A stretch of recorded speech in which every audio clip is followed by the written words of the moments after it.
اور آپ فرماتے ہیں کہ حضور صلی اللہ علیہ وسلم نے ارشاد فرمایا یہ عید کے دن ابو بکر انہیں جانے دو، جو کرتی ہیں انہیں کرنے دو۔ تو اگر یہ خوشی کے مواقع پر ایسے جناب پاکیزہ قسم کے گیت اور خوشی کا اظہار اگر کرنا مقصود نہ ہوتا یا حضور صلی اللہ علیہ وسلم اسے برا جانتے تو رسول اللہ صلی اللہ علیہ وسلم انہیں منع فرما دیتے۔ تو معلوم ہوا یہ بخاری شریف کی حدیث پاک میں بیان کر رہا تھا، تو معلوم ہوا کہ خوشی کے مواقع پر اگر بچیاں مل کے دف وغیرہ بجا کر وہ اگر گیت گائیں جس سے خوشی کا اظہار ہو رہا ہو اور جس سے محبت و پیار کا پیغام مل رہا ہو، ان گیتوں میں فحاشی نہ ہو، فوش کلامی نہ ہو، کسی کی دل آزاری نہ ہو، تو وہ اذرو قرآن و حدیث بالکل جائز ہیں، ان میں کوئی قباحت نہیں ہے۔ اور آگے میں ایک اور حدیث پاک بیان کرتا ہوں۔ حضور سیدہ یہ بھی روایت جو ہے حضور سیدہ تو نا ام المومنین حضرت عائشہ صدیقہ بیان فرماتی ہیں، آپ فرماتی ہیں کہ میری قرابت دار ایک انصار لڑکی کا میں نے اس کا نکاح کیا، اس کی شادی کی، تو رسول اللہ صلی اللہ علیہ وسلم نے فرمایا، حضور گھر میں تشریف لے کے آئے، حضور نے فرمایا یا عائشہ تو الا تغنینا، حضور نے فرمایا عائشہ تم گاتی کیوں نہیں ہو، تم گیت کیوں نہیں گاتی ہو، یہ تو خوشی کا موقع ہے، اس خوشی کے موقع میں گیت گانے چاہیے۔ اور اگلی حدیث پاک سے، یہ حدیث پاک جو ہے مشکات شریف میں موجود ہے الحمدللہ تعالی، اور اگلی حدیث پاک بھی ابن ماجہ میں، سنن ابن ماجہ میں موجود ہے۔ یہ روایت حضرت ابن عباس سے، فرماتے ہیں جناب عائشہ نے اپنے قرابت دار انصاری کا نکاح کیا تو رسول اللہ صلی اللہ علیہ وآلہ وسلم تشریف لائے، فرمایا کیا تم نے لڑکی بھیج دی، لڑکی کو اس کے گھر میں بھیج دیا؟ حضرت عائشہ صدیقہ سلام اللہ علیہا نے عرض کیا ہاں، فرمایا کیا اس کے ساتھ اس کو بھیجا جو گیت گائے؟ بولی نہیں۔ تو حضور صلی اللہ علیہ وسلم نے ارشاد فرمایا کہ انصار ایسی قوم ہے جس میں غزل خوانی کا رواج ہے،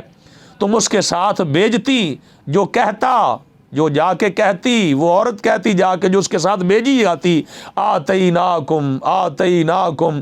فحیانا فحیاکم، فرمایا اس کے ساتھ کوئی گانے والی بھیج دیتی جو پاکیزہ گیت گاتی اور وہ کہتی جا کے کہ ہم آ گئے ہم آ گئے، اللہ ہم کو بھی اور تم کو بھی زندگی دے، سبحان اللہ تعالیٰ۔ تو ثابت یہ ہوا کہ ہمارا جو دین ہے وہ ہر وقت ہمیں افسردگی کا سبق نہیں دیتا،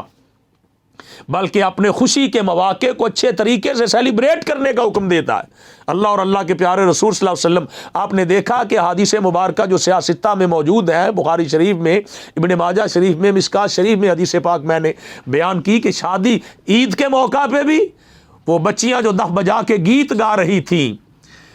اور اس کو بھی، ان کو بھی حضور صلی اللہ علیہ وسلم نے منع بلکہ نہیں فرمایا، بلکہ صدیق اکبر منع فرما رہے ہیں، انہیں ڈانٹ رہے ہیں، اور آقا کونین صلی اللہ علیہ وسلم ارشاد فرمایا صدیق انہیں رہنے دو، انہیں جو کرتی ہیں کرنے دو، کیونکہ ہماری عید کا دن ہے۔ اور شادی کے موقع پہ حضور سیدہ عائشہ صدیقہ کو حضور اسپیشل فرما رہے ہیں کہ عائشہ وہ جو لڑکی بھیجی ہے اس کے گھر میں نکاح کر کے بھیج دیا ہے، ان کے ساتھ کوئی گانے والی بھی بھیج دیتی تاکہ ادھر جا کے وہ گاتی، وہ نیک پاکیزہ گیت گاتی جن سے محبت کا اظہار، جو کہتی ہم آ گئے ہم آ گئے، اللہ ہم کو بھی زندگی دے، اللہ تم کو بھی زندگی دے۔ جیسے ہمارے پنجابی میں لوگ آ کے کہتے ہیں کہ تسی بھی وسدے رہو، اللہ تانوں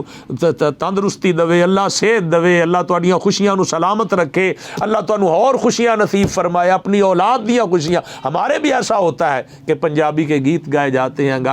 گھروں میں جو بیویاں ہوتی ہیں، جو بچیاں ہوتی ہیں، وہ اپنے گھروں میں دف بجاتی ہیں، پنجابی میں یہ کلچر ہے، وہ گھڑا بجاتی ہیں، وہ گھڑا بجاتی ہیں، اس سے محبت کا اظہار ہوتا ہے، اس سے وہ پاکیزہ گیت گاتی ہیں، جیسے پنجابی کے گیت جیوے بنرا بنرے تو واریاں، جیسے کہتے ہیں بنرا کہتے ہیں دولہے کو، بنرا دلہے کو کہتے ہیں، اس کو دعا دیتے ہیں کہ جیوے بنرا، یہ دلہا جو ہے اس کی عمر دراز ہو، اس کی خوشیاں اس کے ماں باپ کو دیکھنا نصیب ہو۔ تو اس قسم کے جو پاکیزہ گیت ہیں دف وغیرہ کے ساتھ یہ بجا کر خوشی کو سیلیبریٹ کرنا رسول اللہ صلی اللہ علیہ وسلم کی بلکہ سنت ہے۔ حضور نے فرمایا اعلان نکاح کرو، دف بجا کر اعلان نکاح کرو تاکہ لوگوں کو پتہ چل جائے کہ ان کے گھر میں شادی ہے۔ ہاں، فوش گیت، وہ گیت جن سے فحاشی کا اظہار ہو، جس سے جو غیرت کے منافی ہوں اور جو بچیوں یا عورتوں خواتین کے سننے کے قابل نہ ہوں، جو بزرگوں کے سننے کے قابل نہ ہو، جس میں سراسر جس میں فحاشی کو ریا کیا گیا ہو، فحاشی کو ہائی لائٹ کیا گیا ہو، اس قسم کے جو گیت ہیں ان کی گنجائش دین میں بالکل نہیں ہے۔ بلکہ ایسا کیا جائے کہ اس مواقع پر دف بجاؤ، 100 بار بجاؤ، رسول اللہ صلی اللہ علیہ وسلم کی نعتیں پڑھی جائیں،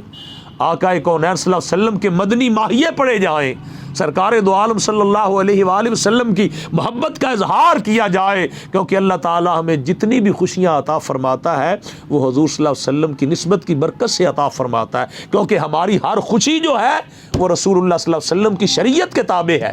ہر خوشی حضور کی سنت کے تابع ہے، اور جو حضور کی سنت کے چونکہ نکاح کرنا اور شادی کرنا یہ رسول اللہ صلی اللہ علیہ وسلم کی بڑی پیاری پیاری سنت ہے، اور پھر شادی کے اگلے دن جو دعوت ولیمہ ہے وہ بھی تو یہ خوشی کا اظہار ہے، اور دولہے کی امتیازی حیثیت کرنا کہ اس کو ہار پہنا دینا، پھولوں کے ہار پہنا دینا، اسے مالا پہنا دینا، اسے صحرا لگا دینا، ان چیزوں کی کوئی ممانعت نہیں ہے۔ ہاں اس کے سینے پہ کوئی جاندار کی تصویر لگا دینا یہ منع ہے، کوئی ایسی لگا دینا جس سے جناب یہود و نصارہ کی محبت کا اظہار ہو رہا ہو، جیسے آج کا رواج ہے۔ اس قسم کے جو کام ہیں جو دین کے منافی ہیں، دین کے خلاف ہیں، وہ کام ہم بالکل نہیں کر سکتے۔ لیکن یہ جو پاکیزہ گیت گانا، اچھے محبت والے گیت گانا، حضور صلی اللہ علیہ وسلم کی نعتیں پڑھنا، بلکہ بہت سارے مسلمان ایسے ہیں مومن حضور سے محبت رکھنے والے، وہ اپنے شادیوں پہ محفل میلاد کا انعقاد کرتے ہیں، محفل نعت کا انعقاد کرتے ہیں کہ وہ رسول اللہ صلی اللہ علیہ وسلم کا ذکر خیر کر کے اپنی خوشی کو مزید دوبالا کر لیتے ہیں، کیونکہ حضور صلی اللہ علیہ وسلم کا جو ذکر خیر ہے اس کا کرنا بے شمار برکتوں کا ذریعہ ہے، انسان کو برکتیں ملتی ہیں، انسان کو اللہ اور رسول کی خوشنودی حاصل ہوتی ہے، اللہ اور رسول کی رضا حاصل ہوتی ہے۔ تو اللہ تعالیٰ ہمیں توفیق عطا فرمائے، ہم بھی اپنے خوشی کے مواقع پر اور شادی بیاہ کے مواقع پر ہم بھی پاکیزہ گیت گائیں اور رسول اللہ صلی اللہ علیہ وسلم کی نعتوں کا اہتمام کریں۔ تو اللہ کے حضور دعا ہے اللہ تعالیٰ ہمیں عمل کی توفیق عطا فرمائے، آمین۔ ھذا وباللہ التوفیق۔